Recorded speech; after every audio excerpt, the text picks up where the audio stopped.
Pa-shoutout naman kay Bigo host Mika Regala from Ontario, Canada. Ayan, shoutout po dyan kay sa Bigo host na si Mika Regala from Ontario, Canada. Ayan, shoutout po Ma'am Mika.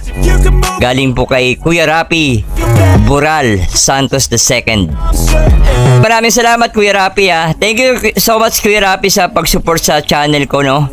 Maraming salamat. Very appreciated po yung pag-support nyo sa channel ko. Mr. Carlo, hindi ko makita yung video ng Golden State versus Minnesota. Ay, hindi mo makita Kuya Rapi? Baka walang live Kuya Rapi.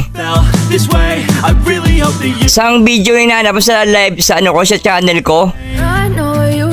Baka hindi mo hindi walang live ngayon yung walang laro ngayon yung yung Golden State Kuya Rapi. Wala silang schedule ngayon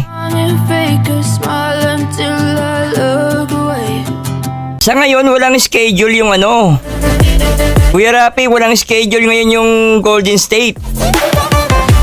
Yung sa Golden State, wala, binura ko yun Binura ko yung live ko nun. May mali kasi ako dun Binura ko yan Kuya Rapi. Kaya pala hindi ko makita. Oo, tinago ko. Dinilit ko Kuya Rapi. Dinilit ko yung video. May mali kasi ako dun Mr. Carlo, wag mong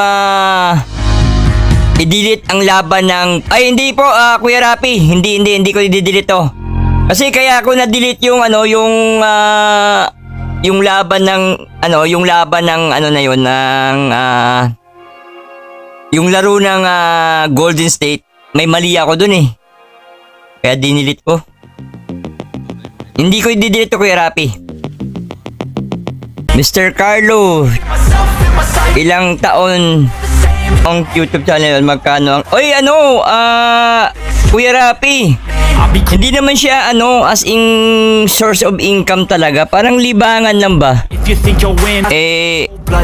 Nung nag-resign ako sa work, ito yung libangan ko kaysa wala akong gagawin sa bahay.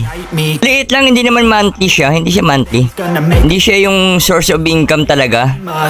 Parang katuwaan lang. Yung tungkol sa kita sa YouTube, yung nakaraan, medyo kumikita siya pero hindi siya ganun ka consistent.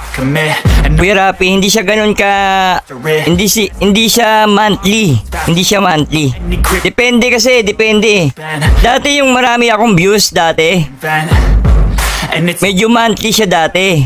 Pero nung huminto kasi ako sa live, nung nagtrabaho ako, bihira na ako makapag-live. Hindi na siya monthly kasi bumaba yung views natin Opo, ganun po Kuya Rapi. Hindi siya consistent.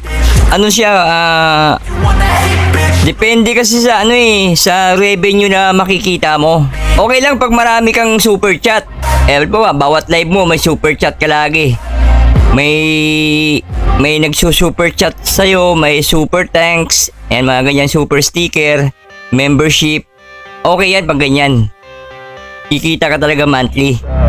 Pero pag madalang yan tapos wala kang views, matagal mo makukuha yung yung revenue mo. Matagal. Hindi mo kagad makukuha yung sweldo mo. Kasi mag-iipon ka ng ng $100 para makuha mo yung sweldo na yun. Hanggat hindi mo nabubuo yung $100 na yun, hindi mo makukuha yung sweldo. Magkano ang katumbas ng $100? So halimbawa yung $100, yung $50, yung $1 is equivalent to 50 pesos. So mga around 5,000, mga ganon, or 4,000 plus. Mga ganun lang Kuya Rapi. Maliit lang, maliit. Depende kasi sa mga sa viewers. Mas maganda kung marami kang supporter na nagsusuper chat sa'yo. Maraming nagbibigay ng pera ba? Maganda yon, mas mas mainam. Ayan, salamat Kuya Rapi. Thank you so much Kuya Rapi.